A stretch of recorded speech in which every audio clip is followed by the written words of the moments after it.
Brasil, né? E como superar o atraso e a depressão de desenvolvimento da metade sul do Rio Grande do Sul, né? Muito bem, então o senhor começa já contestando... Só para animar aqui, porque o Maksud tem uma inteligência exuberante, aliás, os outros também, então vamos ajudar o povo a pensar. Pois não. Foi o que ele propôs por primeiro. O economista Rodrigo Constantino, também analista de empresa, provavelmente tem um pensamento um pouco diferente, pelo que a gente lê, pelo que eu leio do senhor. Boa noite. Boa noite. Bom, eu queria colocar algumas coisas antes. Primeiro, o crescimento, acredito eu, que o Maksud estava falando também a nível sustentado, na opinião minha, e, de fato, a gente acaba vendo muitos voos de galinha aqui por falta de poupança. Poupança no Brasil não existe por um problema estrutural, não vale a pena falar todas as causas disso agora, mas, na minha concepção, a solução passa por redução de gasto público. Quando o governo baixar gasto, as pessoas vão poupar mais. Permite uma parte? Claro. Em qual ponto? Reduzir gasto também acho que é sempre uma coisa que me soa musicalmente muito bem. Em que lugar? Bom, 36 ministérios, Ministério da Pesca... Então, vamos extinguir todos. Quanto se economiza? Não faz sentido. Vamos parar de dar financiamento para a ONG, para o MST. Tem espaço. É outra coisa. Sim, mas isso dá bilhão? Chega em bilhão, não chega. Reduzir funcionalismo público. Então vamos pegar isso para depois a gente desdobrar essa conversa. Fala. Reduzir funcionalismo público em qual área?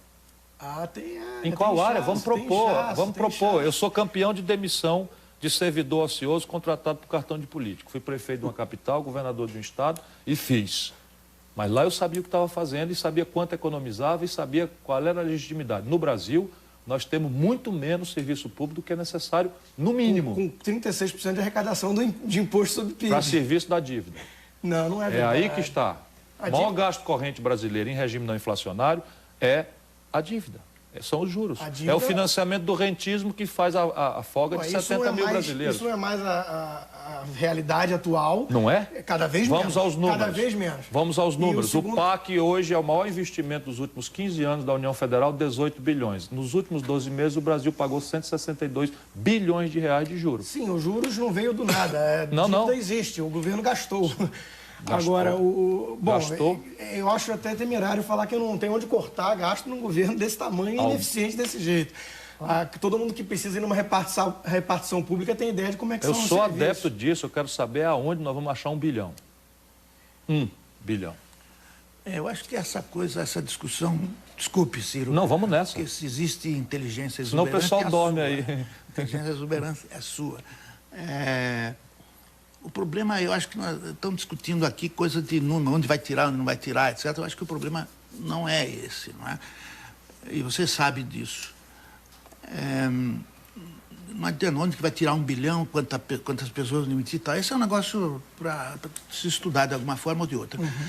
É importante que se faça a coisa que impeça o governo de crescer, que se inchar mais, porque ele já está super inchado. Agora... eu acho que ainda não está na hora de eu responder a sua questão. Vamos deixar primeiro o doutor Rodrigo. Desculpa, não concluiu o seu pensamento. Bom, outra coisa que eu ia falar, um comentário breve, é que o crescimento que estamos vivendo é um fato inegável, porém, na minha opinião, ele ocorre a despeito do governo aí presente, não por causa dele. Quer dizer, todo um cenário de conjuntura internacional, preço de commodities, crescimento chinês, o Brasil que menos cresce dentro do BRIC, dentro de toda uma gama de países em desenvolvimento. Então, eu acho que acreditar isso a um mérito desse governo também é um erro. E só para voltar à sua primeira colocação sobre o fórum e a provocação que você fez em relação à solidariedade onde fica, eu queria voltar nisso porque eu encaro a pergunta como uma falsa dicotomia, porém muito comum. Eu não vejo o mercado versus solidariedade, pelo contrário. Eu vejo que tudo que eu consigo comprar de remédio na farmácia vem da busca de lucro de empresas competindo. Eu vejo que o que Adam Smith percebeu em 1776, que não é da benevolência de um açougueiro que vem a minha comida, que eu compro, e sim da busca dos próprios interesses dele. Então eu não entendo muito bem essa dicotomia. Pelo contrário, eu não quero depender de solidariedade de governo ou de empresário algum para ter as minhas demandas satisfeitas. Eu quero depender, isso sim, de um mercado competitivo, onde cada um deles esteja buscando seus interesses. É assim que vai chegar na minha mesa as coisas que eu preciso para o meu conforto. O senhor entende que a guerra de mercados, chamada globalização, ela acaba beneficiando a todos? Ela acaba beneficiando quando há trocas mútuas e livres dentro de um contexto institucional, né, que evite fraude e abusos. Porém, o próprio termo guerra eu já considero pejorativo. Eu não vejo exatamente como uma guerra. Quando empresas estão competindo para atender a demanda, o tirano, entre aspas, é o consumidor. A satisfazer a demanda. Tem uma frase de Ludwig von Mises, da escola austríaca, que acho que resume bem isso que a gente está falando. Não é porque as pessoas bebem... existem destilarias que as pessoas bebem uísque. É porque as pessoas bebem uísque que existem destilarias. Quer dizer, primeiro vem uma demanda. Depois as pessoas têm que competir no livre mercado para atender essa demanda. Não é mais moderno esse raciocínio. Por que não? Não é porque um africano miserável está informado pela televisão de todo o padrão de consumo que é referido crescentemente à felicidade. E ele não dispõe da menor chance de acessar a isso. Estou falando dos africanos para não falar dos nordestinos. Esse é o lado do pejorativo. Mas quem não está protegido da propaganda que induz não, mas não o é consumo, propaganda. Não é propaganda, política? nem eu acho que deva se restringir o acesso das pessoas. Minha opinião é um pouco complicada, porque eu não gosto de manual. A questão é assim, falamos do Brasil. O Brasil é uma potência intermediária, nós somos a 15ª economia industrial do planeta e temos o que perder. Ponto final, nós temos o que perder. As condições de consumo, quer dizer, o padrão aspirado de consumo, o padrão desejado de consumo, é a única verdadeira globalização. É a única.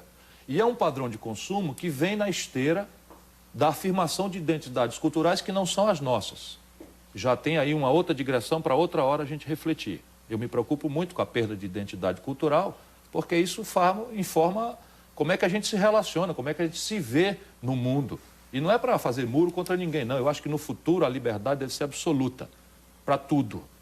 E o auto-juízo, o auto-arbítrio deve ser o grande juiz de todos. Porém, a verdade não é, nesse momento, assim. Por quê? Porque eu padronizo o padrão de consumo, eu digo a um jovem africano, um jovem chinês, um jovem brasileiro, um jovem indiano, quais são os elementos, até inconscientes, de felicidade, de aceitação pelo grupo, qual é a estética que ele deve ter, isso está padronizado. Mas as condições de produzir... Constantino, as condições de empreender são dramaticamente nacionais. É o que eu vou refletir amanhã com a garotada, com a companheirada lá no fórum. As condições de empreender reais, esqueça qualquer paixão ideológica e vamos refletir sobre isso. Primeiro, a condição de financiamento é global? Cada vez mais, sim. Cada vez menos é assim, pelo amor de Deus? Não, você tem dinheiro. Cada vez menos é assim. A condição de financiamento hoje no mundo, o Brasil desconta um duplicata aqui em Porto Alegre, hoje à tarde, 1,75 ao mês. Você toma emprestado a 1,75 ao ano no Japão. Sim. Na Europa, nos Estados Unidos. Temos que fechar a roda. Mas vamos aqui, o domínio tecnológico. Temos que fechar aqui. Primeiro o doutor Rodrigo, depois tem que falar... Só 3 assimetrias para a gente deixar... O domínio tecnológico é disponível globalmente? Pergunta se o Brasil pode vender avião Tucano para a Venezuela.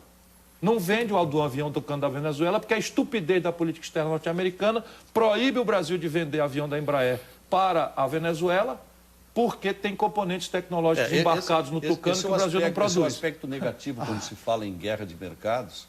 Por que o Jorge Gerdau tomou uma decisão de abrir uma usina de aços planos nos Estados Unidos e não em Ceará, em Fortaleza? Pelo contrário, brigou conosco no Ceará para não deixar a gente fazer uma lá. Porque os americanos introduziram uma distorção que é protecionista, porque são pouco competitivos em aços planos, estão administrando decisões de investimento mundiais para alocar uma reconversão industrial siderúrgica. Que bom que o Ciro Gomes reconhece que o protecionismo é ruim. Não é ruim, não. É ruim. Depende. Os americanos pagam a conta, é um subsídio. É lobby do produtor. Não, mas eles estão financiando a reconversão industrial. Vamos entender o pensamento do doutor Rodrigo até o final, porque ele não conseguiu fechar ainda. Certo. Bom, o que acontece? O Ciro está falando de uma coisa que é verdade. Os juros, por exemplo, não é igual no mundo inteiro, não é unificado. E o câmbio? O câmbio também não é. Um dos principais motivos disso são as barreiras artificialmente criadas por governos locais. E os impostos. E os impostos. E o sistema tributário. Eu gostaria de falar uma coisa. E o nível de capacitação do capital humano. Você entra na humano. Amazon, aliás, o avanço tecnológico está permitindo cada vez mais isso. Você entra na Amazon, no site da Amazon, qualquer um pode entrar hoje, e procura por um computador novo da Sony, vai o padrão. $900 você compra em qualquer lugar dos Estados Unidos, chega no Brasil, custa R$5 mil. Isso é insumo, isso é produtividade. Eu quero entender por que eu tenho que pagar R$5 mil por algo que o americano muito mais rico paga $900. A culpa é do governo. Porque nós temos governo. Nós temos governo demais. Então, como é que você pode falar que a globalização é prejudicial nesse sentido? O que é prejudicial são as barreiras que não permitem chegar funding barato no Brasil através de venture capitals e hedge funds e empresas. Muito bem. O senhor vai começar o próximo bloco. O senhor foi muito entrecortado. E os Estados Unidos também têm governo, viu, Ciro? Por isso que eles fazem aquilo. O mundo inteiro tem governo. Claro, o mundo inteiro tem governo. Portanto, agora, não é possível que a gente esteja certo e o mundo inteiro errado. Mas a gente tem mais governo que o mundo todo. Não é verdade. Agora eu vou lhe deixar uma pergunta também. Não é verdade. Sabe quanto é a conta da guerra do Iraque? Sabe quanto é a conta? Já atualizada, $1 trilhão. Pois é, agora... Por aí. Bom, $1 trilhão. É que free market significa uma coisa para os Estados Unidos, para os americanos, sim, mas pendurado no para céu... nós outra coisa. Ah, claro. Agora, para nós incluir, doutor Rodrigo... É disso que eu estou tratando. Para começar daqui a pouquinho... Tem uma expressão assim, pendurado na brocha, né? O cara está pintando, você tira a escada e ele fica pendurado na brocha. Né? O senhor tocou muito de passagem a questão da capacitação. No Brasil, nós temos uma desigualdade de um abismo, né? Posso te dar um númerozinho? Estou ficando chato. Sabe quanto é a matrícula no ensino superior público brasileiro? 6 de cada 100 garotos de 18 a 25 anos. 6. Cuba tem 48, sabe? Doutrinados, né? Cuba não pode nem pensar. Peraí, doutor, não põe a palavra na minha boca. Estou falando o seguinte. Não, eu estou falando que são Cuba, doutrinados. um país miserável, que tem um regime deplorável, se quer que eu fale mal, Cuba consegue, num regime deplorável, numa economia ridícula, botar 48 de cada 100 dos seus garotos em nível superior. O Brasil bota 6. Bom, desculpe, Ciro. Olha, e acha que está gastando demais o Brasil. Ciro, pera um pouquinho. Tem governo demais. Ciro, você é muito inteligente, tudo, eu admiro, gosto de você, etc, etc, etc. Só que, por favor, não use comparação num país socialista... Não, então eu vou falar com a França. Tá bom, mesmo... Que aí dá 80. Aí o cara diz assim, mas a França também... Também é socialista. Agora, vamos dizer... A França é socialista também. Claro, você sabe disso. Bom, mas eu queria deixar uma pergunta... Eu sou socialista. Não, deixa eu terminar a frase apenas. Termine. No socialismo não existe o sinal de preços do mercado, não existe. Impede cálculo racional. Então, lá na China, hoje estamos falando aí mesmo aí no fórum, né? Os chineses estão vindo aí brutalmente, porque eles não têm encargos sociais, não tem isso, não tem nada, eles não têm salários, os salários são ínfimos, né? Quase gratuitos, porque existe escravos, são escravos. Agora, um dia eles vão passar a ter salário e um dia vão ter mais dificuldade para coisa. Mas hoje não tem. Em Cuba não existe preço. O sinal de preços do mercado não existe num país socialista. No socialismo não existe esse troço que nós chamamos de preço. Cubano, não. Em relação à desigualdade, eu colocaria só uma coisa. Primeiro, eu não vejo nenhum problema em si com a desigualdade, no sentido de que a riqueza não é um bolo fixo, não é um jogo de soma zero. Para alguém ficar mais rico, não tem que o outro ficar mais pobre. O Michael Dell, quando criou lá com $1.000 a empresa dele, a Dell, ele ficou bilionário porque ele pôde vender um produto mais barato que gerou valor. Há poucos dias saiu uma matéria na revista, na Veja, dizendo que o que predomina no Brasil é a classe C. Ora, isso é muito pouco. A nossa gente tem pouca capacitação para o trabalho. Então, se não consegue alcançar, acompanhar a evolução dos mais adiantados, o que vai acontecendo com a nossa gente? Caindo na marginalidade ou na criminalidade, certo, que é o que está acontecendo em grande número. Faltou oportunidade de emprego. Doutor Molion, o senhor é do ramo da climatologia, meio ambiente, e tudo isso tem a ver com economia. Boa noite.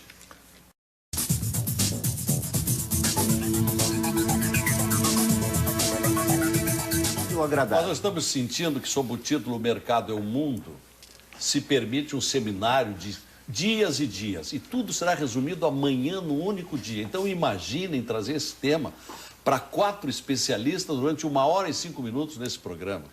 Nós vamos ficar aqui com manchetes, com pronunciamentos telegráficos, porque quase não dá para aprofundar. Mas, recomeçando com o doutor Rodrigo Constantino, que é economista, eu prometo que não interrompo. Vamos inserir um pouco mais o Brasil nesse grande debate. Bom, o Brasil está atrasado, está perdendo a guerra, como foi o termo que você usou, por vários motivos, né? O Brasil não abraçou ainda a globalização de fato. A gente vê Taiwan, Singapura, Hong Kong, vários países asiáticos, a Irlanda na Europa, vários países que abraçaram a globalização de forma a se tornar competitivo. No Brasil, como foi mostrado hoje em algumas palestras, quer dizer, abrir uma empresa é uma tarefa árdua, fechar é impossível. Tem que encarar de cara 40% quase de carga tributária, uma burocracia asfixiante. Quer dizer, tudo isso somado torna o empreendedorismo no Brasil uma coisa quase uma prática proibitiva. Então, dentro desse contexto, o funding não chega, os juros é alto porque falta poupança que gera oferta monetária para baixar os juros. Então, quando você junta todo esse cenário, empreender no Brasil, ainda mais tendo que competir com China, com tudo isso que está vindo aí, é uma tarefa muito complicada. né? Qual é a solução para esse problema? A solução passa, inevitavelmente, por uma redução do aparato burocrático, por uma redução de carga tributária e por um esquema que permita um ambiente menos hostil. O senhor tem esperança de ver uma baixa na carga tributária? Não, esperança em curto prazo, não. Eu acho que a gente trabalha no campo das ideias para ver se um dia o país muda. Um dos requisitos fundamentais para estimular esse desenvolvimento ele é um devaneio. No curto prazo, concordo, mas aí que está. Felizmente, as forças que vêm de fora dos mercados são muito poderosas, né? A gente vê... Posso dar só uma informação?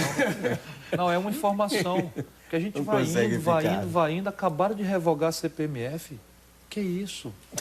Acabaram de revogar a CPMF, todas as providências restam só 78 tributos. Não, tudo certo. Não, peraí. Deu para ver que ela não fazia falta. O doutor Constantino tem aquela coisa que tem o condão de me desorientar se eu não tivesse já 50 anos. A questão é a seguinte, eu não sou defensor de burocracia, de corrupção, de Estado balofo, de nada. Portanto, vamos tratar a coisa onde ela tem que estar. A carga tributária brasileira cresceu de 27% do PIB, quando eu era ministro da Fazenda, dia 1º de janeiro de 1995, para 35% no dia 1º de janeiro de 2003, quando o Lula tomou posse. E eu não vi essa efervescência, você também era muito moço, não tem culpa, mas eu não vi a ideia. Sim, mas eu escrevi, sim. Eu escrevi, rompi e briguei com essa gente. Agora, de lá para cá, todos os movimentos institucionais do país, inclusive irresponsável, que é esse da CPMF, os meus eminentes colegas resolveram fazer lá no Congresso, foram na direção de desoneração tributária. Agora, por que a gente não derruba a carga tributária de uma forma correta? O senhor já vai falar. Por causa daquilo que ninguém quer falar, por causa da interdição patrimonial. O país tem que gerar superávites monstruosos para servar uma coisa que era uma dívida pública que levou 500 anos até o governo Fernando Henrique para arredondar em 35%, 36% do PIB e que em 8 anos deste tipo de maluquice ideológica vendido como ciência virou 58% do PIB em apenas 8 anos. Conclua. Como é que você trata a reforma tributária com uma dívida galopando desse jeito? Bom, cortando gasto, só tem um jeito. Mas imagina um indivíduo que tem um orçamento familiar. De novo, ele tem uma dívida que ele herdou. Vamos discutir, o fato existe a dívida. Não me põe do outro lado, eu estou do seu mesmo lado. Não, eu sei. 3 trilhões. Existe uma dívida de mais de R$1 trilhão herdada de governos gastadores. Governos gastadores. Mas deixa eu fazer... Se a família tem um Deixa eu aproveitar a sua inteligência. Uma dívida desse tipo, só tem um jeito de cortar que eu conheço. Não existe mágica. Tem que produzir receita para pagar. Agora é a sua vez. Posso falar para nós regular o tempo? Não, eu na verdade, queria que a inteligência dele, porque a metodologia é boa. Talvez porque eu já estou mais traquejado nessas coisas, é que estou fazendo essa provocação para explorar a inteligência dele, a bem do nosso debate e do telespectador especialmente. Você fala assim, cortar gasto. Isso é muito simpático. Eu sou um muquirana em casa. Eu corto gasto diariamente, eu não faço crediário, não gosto, não tenho dívida. Tudo certo, eu sou assim. Governador, prefeito, ministro, eu fiz ministro fazendo o maior superávit da história da fiscal brasileira, está tudo certo. Mas a minha questão é, no aqui e agora brasileiro, esse discurso não pode ficar no truísmo de que é preciso ser racional nos gastos, porque senão nós entramos num parafuso de piração, porque caricatura não falta. Às vezes assim, tem ministério demais, ok, Ministério dos Negros, Ministério das Mulheres, corta qual? E economiza quanto? É essa a questão. Não, aí... Isso serve o seguinte, para denunciar os sintomas generosos de falta de austeridade do serviço público brasileiro. Estou de acordo. Eu acho muito frouxo.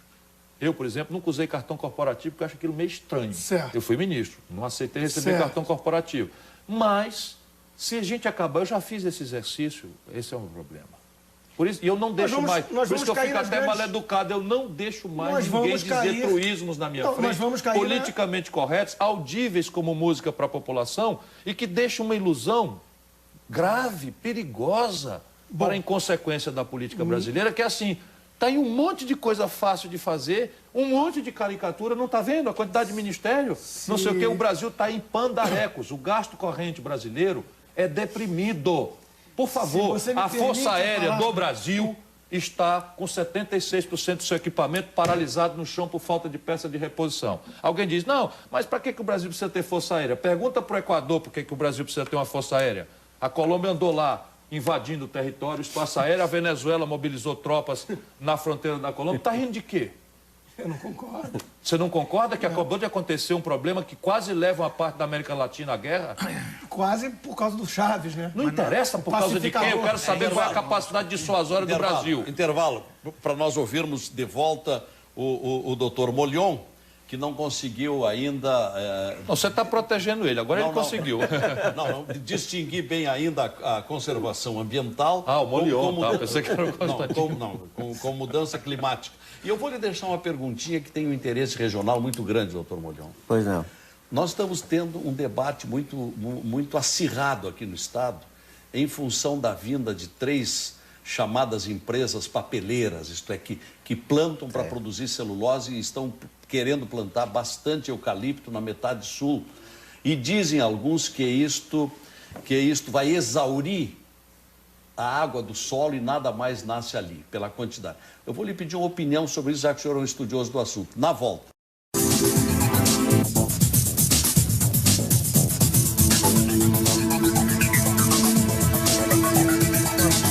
O mercado é o mundo, nós transformamos em pergunta o que o Fórum da Liberdade torna como afirmativa.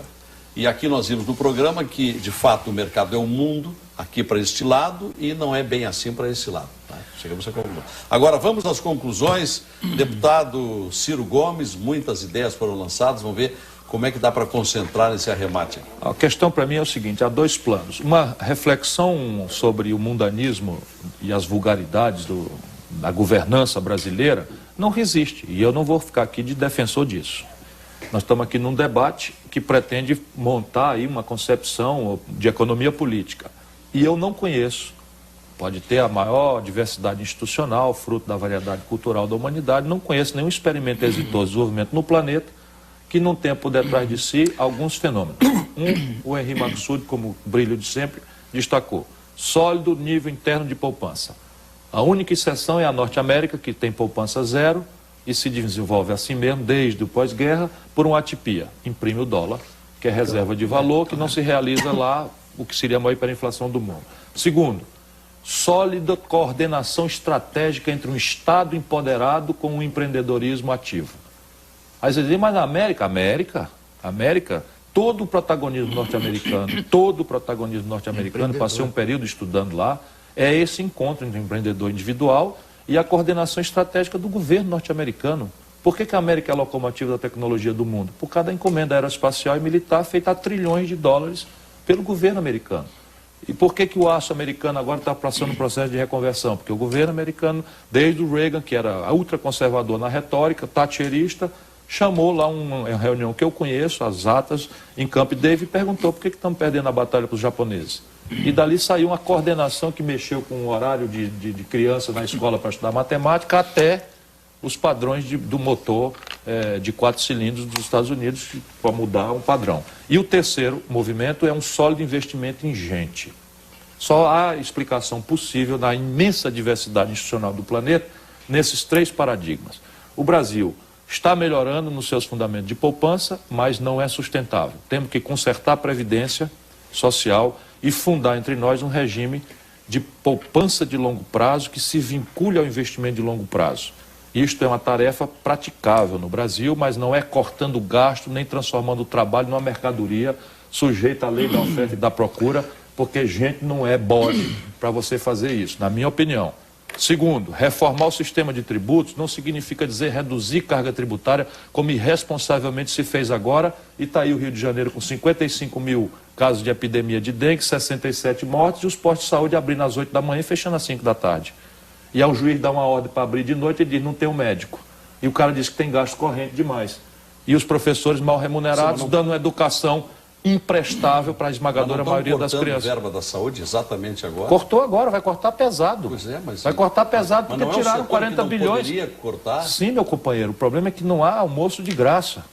Não tem almoço de graça. Sim, mas deve haver, se tu quer fazer graça com os pagadores de CPMF e tira 40 bilhões, aí tu tem uns problemas. Por exemplo, pode atrasar a folha de pagamento do funcionalismo? Não pode. Lavar a primeira despesa. Pode não pagar os aposentados e pensionistas? Não. Já vá a segunda despesa. Pode cortar o Bolsa Família? Nós achamos que não, porque é o prato de comida que tem 11 milhões de famílias e mais nada. Isso é um programa de segurança alimentar. Terceiro, quarto, Pode cortar o investimento? Se cortar tudo, não corta nada, senão 18 bilhões de dólares. Vai cortar onde? Na difusa despesa da saúde. Cansei de avisar, vai acontecer. Agora, o Estado brasileiro é raquítico? Doutor Constantino. Não, o Estado brasileiro não é raquítico, por favor. Não ponha a palavra na minha boca. Não, eu estou concluindo. O que eu só digo é o seguinte, a Suécia, a Dinamarca, a Noruega são países de altíssimo desenvolvimento humano, onde o Estado é 2 vezes o tamanho do Estado brasileiro. Doutor Rodrigo Constantino, sua vez. O índice de liberdade econômica mostra que esses países escandinavos são muito mais livres que o Brasil. Eu queria falar... Uma carga tributária de 54% do PIB. Então, riqueza antes. Aparentemente, o buraco é mais embaixo. Eu gostaria de lembrar ao Ciro Gomes e aos espectadores que se dirigismo, o planejamento central, fosse solução e a máquina, a locomotiva do mundo, que é os Estados Unidos, fosse fruto disso, eu não entendo porque a União Soviética, com o Sputnik e tudo que fez... Quer que eu explique? Deixa eu só tentar terminar. Porque não é isso que eu estou defendendo. Chegaria lá. Eu gostaria de falar... Não, eu sei que não é isso que você está defendendo. Estou falando que o dirigismo estatal, o planejamento de cima para baixo... Coordenação é espontânea. Coordenação estratégica. Eu acredito em coordenação espontânea, livre mercado. A questão da educação, gostaria de mencionar também que não é uma panaceia. É óbvio que tem que ter investimento em educação, principalmente de base. Só que não é panaceia. O caso que o Maksud já lembrou da União Soviética, o próprio caso de Cuba, que o Ciro Gomes trouxe, que tem muito universitário. Eu gostaria de lembrar que tem muito universitária se prostituindo e universitário dirigindo táxi, engenheiro dirigindo táxi, porque a Alemanha foi dividida em duas. Era um povo com uma educação muito parecida, uma desabou, a outra prosperou. Qual foi a diferença básica entre as duas? Liberdade econômica. E liberdade econômica é o que falta nesse país. Estamos em 100º lugar no índice de liberdade econômica do Heritage, do Fraser Institute e por aí vai. Então não adianta, se você investir em educação, se você botar um Estado dirigista que vai...